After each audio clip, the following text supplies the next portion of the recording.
শেখ হাসিনা দেশ ছেড়ে ভারতে যাওয়ার আগে প্রধানমন্ত্রী পদ থেকে পদত্যাগ করেননি। তার ছেলে সজীব ওয়াজেদ জয় আজ শনিবার গণমাধ্যমকে একথা বলেন।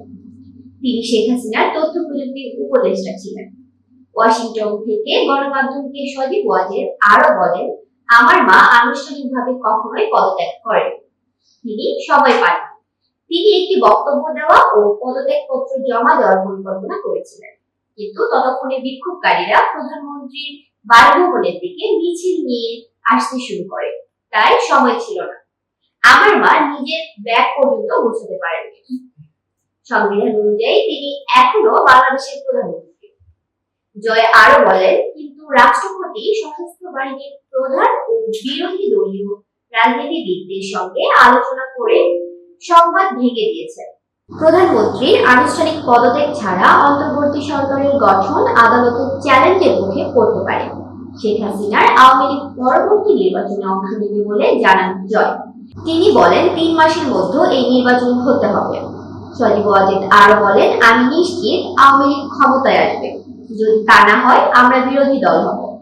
দুটি যে কোনোটি ভালো। বিএনপি চেয়ারপারসন খালেদা জিয়ার সাম্প্রতিক বক্তব্যকে উৎসাহব্যঞ্জক বলেছেন জয়। তিনি বলেন, খালেদা জিয়া তার বক্তব্যে অতীতকে না টানার কথা বলেছেন। এটা শুনে আমি খুব খুশি হয়েছি।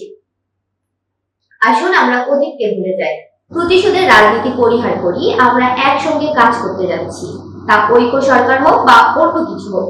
সজীব ওয়াজেদ বলেন, বাংলাদেশের গণতান্ত্রিক নির্বাচনের আয়োজন ও গণতান্ত্রিক পুনরুদ্ধার করতে তিনি বিএনপির সঙ্গে কাজ করতে ইচ্ছুক ছিলেন। সামনে এগিয়ে যেতে তিনি তাদের সঙ্গে কাজ করতে চান। তিনি বলেন, অবাধ ও সুষ্ঠু নির্বাচন করার মতো আমাদের শান্তিপূর্ণ গণতন্ত্র রয়েছে। তিনি আরো বলেন, আমি বিশ্বাস করি রাজনীতি ও সমঝোতা খুব গুরুত্বপূর্ণ। আমরা তর্ক করতে পারি, আমরা কোনো বিষয়ে অসম্মত হওয়ার বিষয়ে একমত হতে পারি, আমরা সবসময় সমঝোতার পথ খুঁজতে পারি। এতক্ষণ বার্তা বৈঠকের সাথে থাকার জন্য ধন্যবাদ। নতুন নতুন তথ্য ও সংবাদ পেতে বার্তা বৈঠকের ইউটিউব চ্যানেল ও ফেসবুক পেজের সাথে থাকুন।